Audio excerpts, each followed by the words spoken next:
Marcus Hale had built his company from a one-room office with peeling paint and a borrowed laptop. Now, 20 years later, Hale Dynamics towered over the city in glass and steel, its name etched into the skyline and into Marcus's identity. But success had come at a cost. At 39, Marcus was a widower, a father to an 8-year-old girl named Lila, and a man running out of time. The board meeting that morning had been brutal. "They're circling," his CFO had said quietly, sliding a folder across the table. "If we don't stabilize within 2 weeks, the acquisition will go through." Hostile. Marcus had nodded, expression carved from stone. But inside, everything felt like it was cracking. He wasn't just losing a company. He was losing the last thing he'd built with his late wife, Elena. Hale Dynamics had been their dream.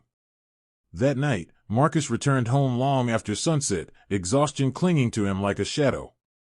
The house was quiet, too quiet. Lila had already gone to bed. He loosened his tie and stepped into the kitchen, only to pause. Someone was there. A woman stood by the sink, sleeves rolled up, hands submerged in soapy water. She moved with quiet efficiency, as if she belonged there. Marcus stiffened. "Who are you?" The woman turned. She looked to be in her early 30s, her expression calm, almost unbothered by his sudden appearance. "I'm Amara," she said simply. "The new maid." Marcus frowned. "I didn't hire a new maid."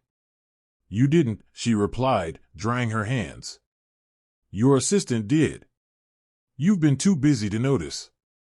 That stung more than he expected. He studied her. There was something unusual about her, something steady in her gaze that didn't match her simple uniform. "You should leave," he said, more sharply than intended. "I don't need help," she finished gently. Marcus exhaled, irritation flaring. "I don't need interference."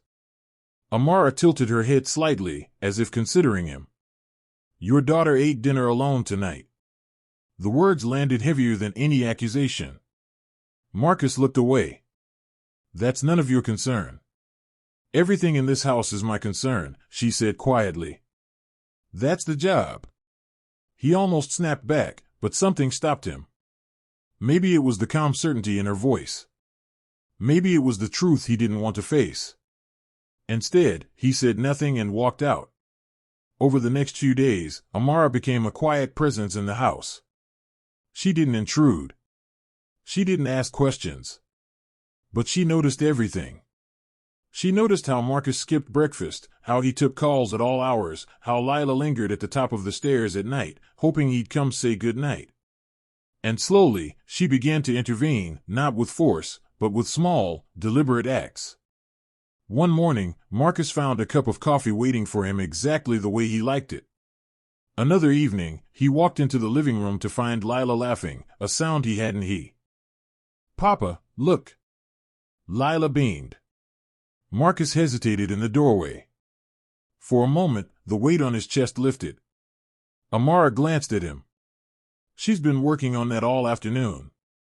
Marcus forced a small smile. "It's impressive." Lila grinned wider. Something shifted then, subtle, but undeniable. A week later, Marcus's world began to unravel faster. The acquisition was moving ahead. Investors were pulling out. His legal team was scrambling, but it wasn't enough. That night, Marcus sat in his study, staring at numbers that refused to change. Failure loomed, cold and inevitable. A soft knock broke the silence. Amara stepped in, holding a tray. "You haven't eaten." "I'm not hungry." She set the tray down anyway. "You won't think clearly like this." Marcus let out a bitter laugh. "Thinking clearly won't save my company." "Are you sure?" He looked up sharply. "You don't understand what's happening." Amara met his gaze. "Then explain it to me." Marcus almost dismissed her. But something in her tone, steady, unwavering, made him pause. So he did. He explained the acquisition, the financial gaps, the investors backing out. He spoke faster as he went, frustration spilling over. When he finished, the room fell quiet. Amara leaned against the desk, arms crossed lightly. "You're looking at the wrong problem." Marcus frowned. "Excuse me?" "You're trying to protect the company the way it is," she said.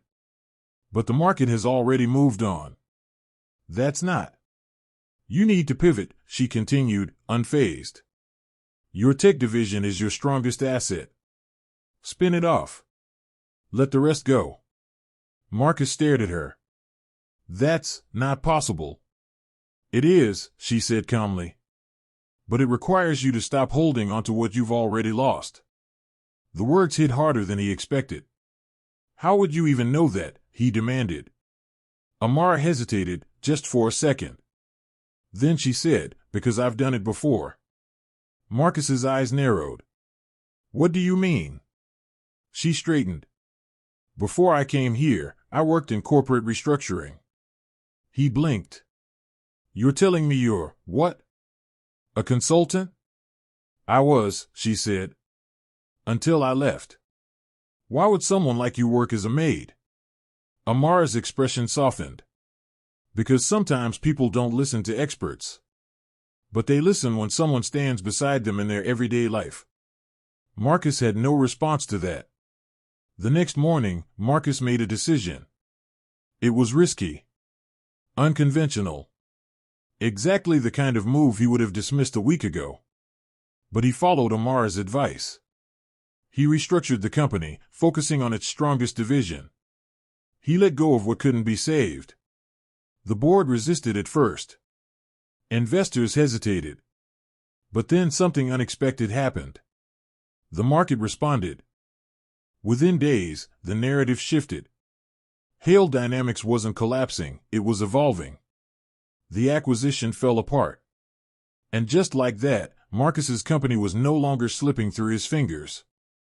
That evening, Marcus returned home earlier than usual. He found Lila in the living room, drawing, and Amara in the kitchen. "It worked," he said simply. Amara looked up, a small smile forming. "I know it would." Marcus stepped closer. "I don't understand why you helped me." She wiped her hand slowly. "Because you needed it." "That's not a reason." She met his gaze. "Maybe I saw someone who had forgotten what he was fighting for." Marcus glanced at Lila, who was humming softly to herself. His chest tightened. "Are you leaving?" he asked. Amara nodded. "My work here is done." Lila looked up. "You're going?" Amara knelt beside her. "Only because your papa can take it from here." Marcus swallowed. "Will I see you again?" Amara smiled, something almost mysterious in it. "You'll be fine without me." And just like that, she was gone. Life didn't become perfect overnight. But it became better. Marcus started coming home earlier. He had dinner with Lila. He listened. He remembered. Sometimes, late at night, he'd think about Amara, about who she really was, and why she had come into his life at exactly the moment he needed her most. He never found an answer. But he didn't need one. Because in the end, she hadn't just saved his company. She had given him back something far more valuable. A second chance.